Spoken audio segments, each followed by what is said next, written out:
Herkese selamlar. Zamane Mutfağı YouTube kanalına hoş geldiniz. Bugün sizlerle ayva tatlısı yapacağız.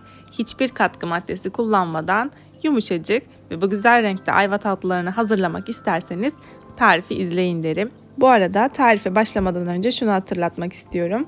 Eğer hala kanalıma abone değilseniz abone olup yeni tariflerden haberdar olmak için de bildirim zilini açmayı unutmayın lütfen. Tatlımın kıvamını da sizlerle paylaştıktan sonra hadi gelin yapımına başlayalım. Öncelikle derin bir kabın içerisine soğuk su dolduralım ve ayvaların kararmaması için yarım limonun suyunu sıkalım. Kalan yarısını da ayvaları soyduktan sonra sürmek için kullanacağız. Daha sonra tencerenizin boyutuna göre ayva sayınızı belirleyebilirsiniz. Ayvaları dik şekilde kestiğinizde tencerenize daha fazla ayva sığdırabilirsiniz. O yüzden bu şekilde yapmanızı öneriyorum. İkiye böldüğümüz ayvaların kabuklarını güzelce soyalım ve içerisindeki çekirdek kısımlarını da çıkaralım.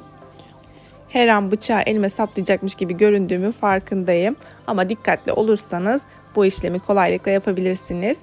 Ya da bir tatlı kaşığı yardımıyla da içindeki çekirdekleri risksiz bir şekilde çıkarabilirsiniz. Soyduğumuz kabukları ve çıkardığımız çekirdekleri atmıyoruz.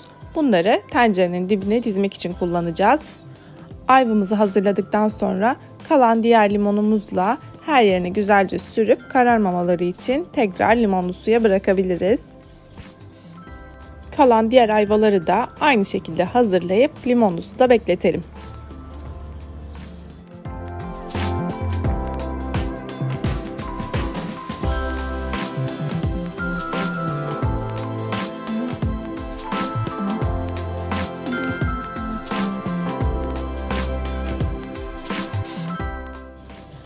Ayvaların kabuk ve çekirdeklerini tencerenin dibine eşit olacak şekilde yaydık ve ayvalarımızı dizmeye başlıyoruz. Bu kabuklar tencerenin dibini tutmasına engel olacak ya da tutarsa diyelim ayvaların zarar görmesini engelleyecek. Çekirdekler de hem renk verip hem de tatlımızın şerbetine kıvam verecek ve güzel bir şekilde pişmelerini sağlayacak.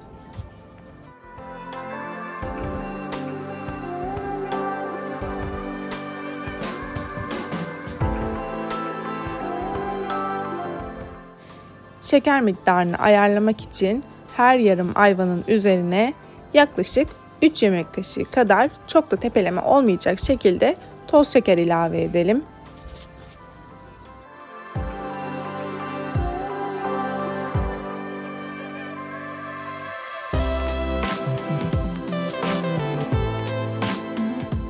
Şekerlerimizi ekledikten sonra güzel bir koku ve aroma vermesi için 15 tane kadar karanfili üzerine ekleyelim. Son olarak da 2 adet kabuk tarçın ekleyelim. Tarçın ve karanfil ayvalarınızın kızarmasına yardımcı olacaktır. Hem de aynı zamanda dediğim gibi güzel bir aroma katacaktır. Elinizde varsa mutlaka kullanın derim. Ama eğer yoksa sade bir şekilde de hazırlayabilirsiniz.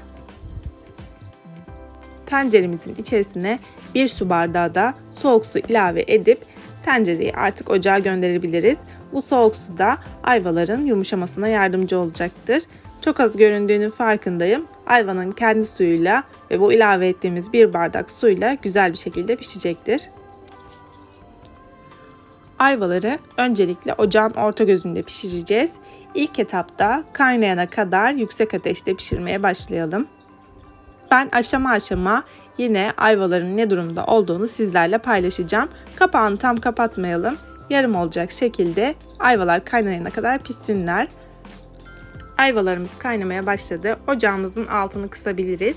Yine aşama aşama devam edelim. Yaklaşık 15 dakika sonraki halleri de bu şekilde.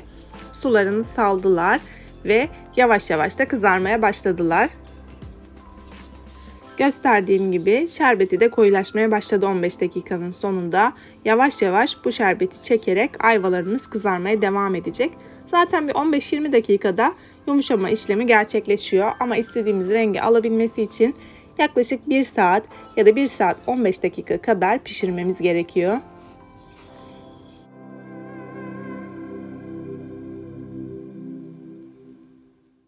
Yarım saat sonunda tencerenin kapağını açtığımızda da ayvalarımız bu şekilde görünüyor. halen daha şerbetini tam olarak çekmediler ve istediğimiz kıvama gelmediler. O yüzden pişirmeye devam ediyoruz. 1 saatin sonunda artık şerbeti bayağı bir yoğunlaştı. Son bir 15 dakika kadar daha pişirip tencerenin altını kapatacağım. 1 saat 15 dakikanın sonunda ayvalarımız bu şekilde görünüyor. Artık ocağın altını kapatabiliriz. Yaklaşık 3-4 saat boyunca ayvalarımızı dinlenmeye bırakacağız. Ayvalarımızı dinlendirdikten sonra artık sunum aşamasına geçebiliriz. Sizlere rengini şöyle göstermek istiyorum. Dinlendikten sonra daha da koyulaştılar ve güzel bir renk aldılar bence. Ayvalarımızı servis tabağına aldıktan sonra üzerlerine dilerseniz kaymakla, dondurmayla ve hatta krem şanti ile süsleyerek servis edebilirsiniz. Üzerine ben Antep fıstığı kullanmayı tercih ettim. Ceviz ya da fındıkla da süsleyebilirsiniz.